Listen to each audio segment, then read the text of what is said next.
você que é super importante pra mim, Kratos. Você tem pra me falar? Muito obrigado. O Galavarianor, o nome dele. Tá, cuidado com esses nomes aí. Eu fiquei aqui.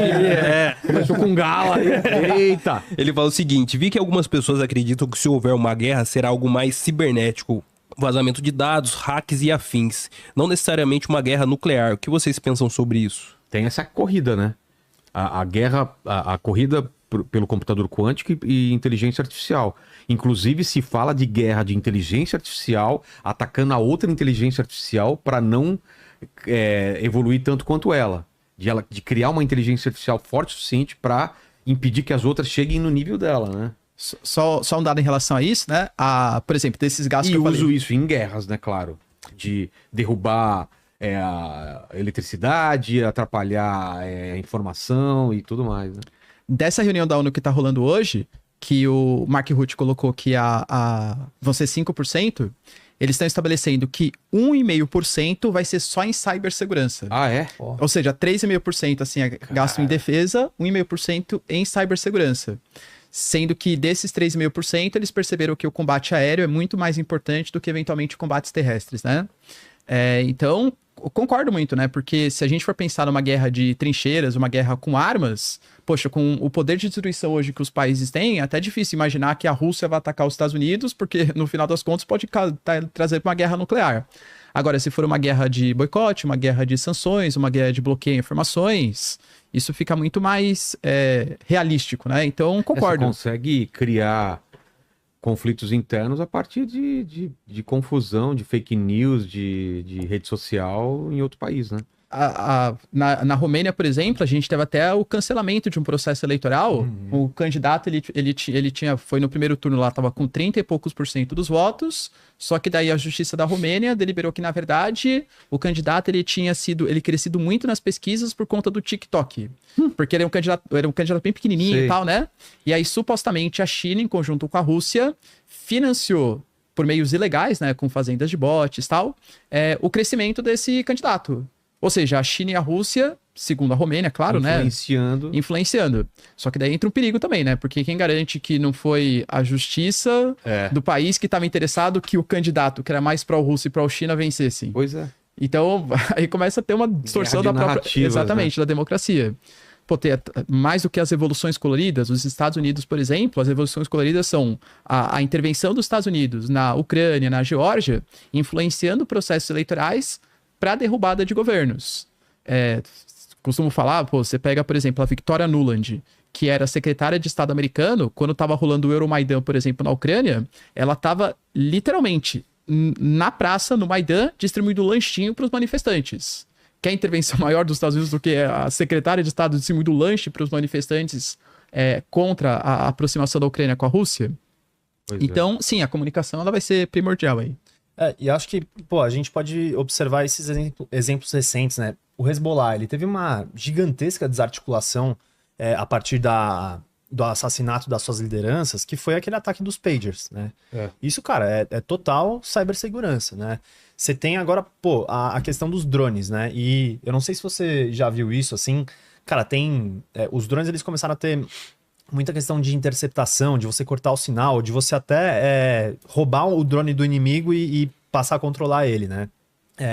E aí os caras começaram a comprar uns carretéis, assim, tipo de 10 mil metros de fibra ótica, e o drone voa com fibra, né? E aí você vê, assim, algumas plantações ucranianas, tá, cara, tipo assim, coberto de fibra ótica de tanto que passa drone de um lado pro outro.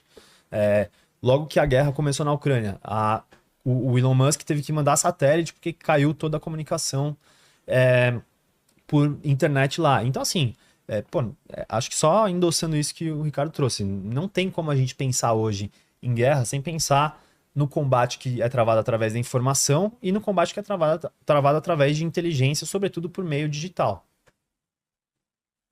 A Márcia Simão, ela fala assim: este conflito pode talvez estar ligado ao sionismo e interesse de expansionismo de Israel, mais do que o interesse em barrar o desenvolvimento nuclear do Irã. Assim, só deixando, né, o sionismo, que é o movimento da criação do Estado de Israel, né, daí as pessoas acham que o movimento sionista seria a expansão desenfreada para sempre aí do Estado de Israel. Não acho que nesse caso seja uma tentativa de expandir. Não acho que Israel queira se expandir para o Irã, né? Claro. Mas assim, acho que é uma lógica de tentar acabar.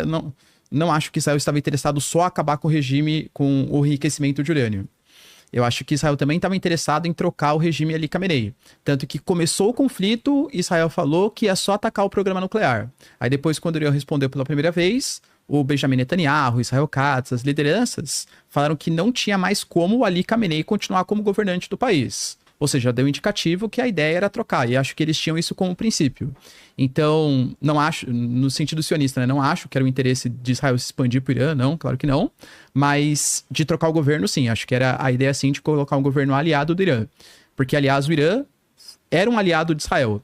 Até 1979, o Irã, inclusive, foi o segundo país, se não me engano, do Oriente Médio a reconhecer a existência do Estado de Israel. Mesmo depois da Revolução Islâmica de 79, durante um período, mesmo os ayatolás não é que eram aliados de Israel, mas eles suportavam Israel porque eles tinham um inimigo comum maior, que era o Iraque. Então, tanto Israel odiava o Saddam Hussein, como o Irã também estava numa guerra entre Irã e Iraque, né? Então, ali de 80 até 89 e tal, que é a guerra Irã-Iraque, eles meio que se suportaram. Mas, enfim, não acho que era a intenção de expandir para o Irã.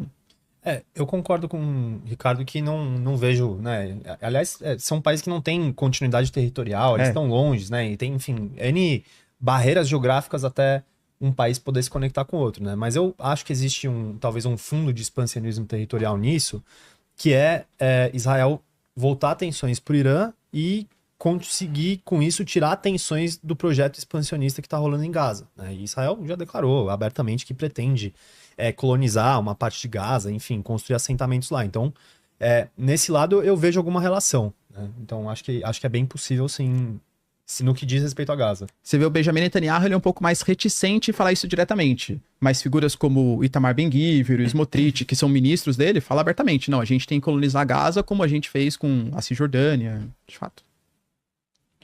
O Eduardo Rodrigues, ele fala assim, ontem no Papo com o Vilela, o André elogiou a inteligência de Israel no ataque ao Irã. Mas não sou estranho que o Hamas tenha conseguido surpreender um país tão preparado assim? A gente falou um pouco disso já, mas... Quer completar? Eu falei, pra mim, assim, quando rolou, eu falei assim, não, mas acho que, né, o próprio chefe da inteligência, ele se demitiu, pediu desculpa, né, depois de um tempo ali que tinha acontecido. Eu falei, não, mas acho que... Porque eu sou super contra essas questões de teorias da conspiração e tal, né? Mas depois dos ataques que aconteceram, pra mim parece cada vez mais estranho. Eu concordo com essa pergunta. Eu tô com dúvida também, tô com dúvida. Tô com você, né? Acho bastante complexo isso e é um pouco aquilo que a gente já trouxe aqui, né? Existe um financiamento de grupos armados nos territórios alheios que ele não é sabido, né? Então, inclusive assim... se especula, né, que até, Estados Unidos, a própria Rússia, a China, eles fortaleçam alguns grupos em determinados territórios como uma forma de defender os interesses dele, né? Então, sim, não vou me surpreender totalmente se daqui a alguns anos a gente estudar a história e souber que, teve alguma mutreta aí de Netanyahu com o Hamas para o 7 de outubro, mas acho que ainda é muito cedo para a gente cravar qualquer coisa nesse sentido. Em relação a gente não falou ao armamento dos Estados Unidos, o B-2, né, que a gente viu em ação, esse equipamento ele tá muito à frente de outro tipo de avião? Ou pode ser que a Rússia ou a China tenha alguma coisa no nível e a gente não sabe ainda, só quando entrar em guerra realmente? Não, assim, de bombardeiro com a bomba anti-bunker, com capacidade de profundidade, como tem a bomba, né, o MOP lá que eles chamam, né? Isso não, só os Estados Unidos têm, com certeza. De fugir de radar e não ser detectado e tal. E falaram que é super difícil, se não fosse os computadores, não consegue pilotar um avião desse, né? É isso. É uma asa voante, né? Essa capacidade voadora. Mais técnica militar, assim... não tenho tanta profundidade para falar, mas assim, pelas leituras assim que eu faço, de fato, os Estados Unidos eles estão mais avançados, né, do que qualquer outro país. Existem alguns setores, assim, por exemplo, em questão de ogivas nucleares, que a Rússia ela pode se igualar. No setor, por exemplo, de marinha, por mais que os porta-aviões americanos sejam mais numerosos, tal, a China tem porta-aviões que tem um nível parecido ali, mesmo que seja em menor número, mas no setor aéreo, os americanos ainda se destacam muito mais. O grau de comparação que a gente tem que fazer é que o gasto militar dos Estados Unidos é o maior do planeta e ele é muito, mas muito superior a qualquer outro. Quando a gente pega do 2º até o 9º, maior gasto militar, os americanos gastam mais do que todos os outros juntos. Ah, é? Olha lá, o avião parece do Minecraft, né? É verdade. É 40% do gasto militar mundial, Ricardo. É próximo disso, né? É próximo disso. Então, assim, é muito, né, cara? Eles estão... Só em volume de recurso você vê o quanto que esses caras... Isso é negócio, né? Isso não é só defesa do país, né? Isso é negócio para eles, né? Eles exportam armamento para o mundo inteiro, né? Isso não é sobre eles botarem dinheiro no ralo, é sobre eles investirem uma grana que retorna para eles em compra de armamentos, em venda de tecnologia. Pois é. Quando você pega os pacotes, por exemplo, que os Estados Unidos mandam para a Ucrânia, ou mandavam, né? Porque acho que o Trump não vai continuar. A galera pensa que manda lá o saco de dinheiro, né? Não é assim. Na verdade, manda os equipamentos que já estavam em inventário americano, geralmente mais defasados. E aí eles falam, bom, já que a gente mandou tantos equipamentos, isso quer dizer que a gente mandou, sei lá, 800 bilhões.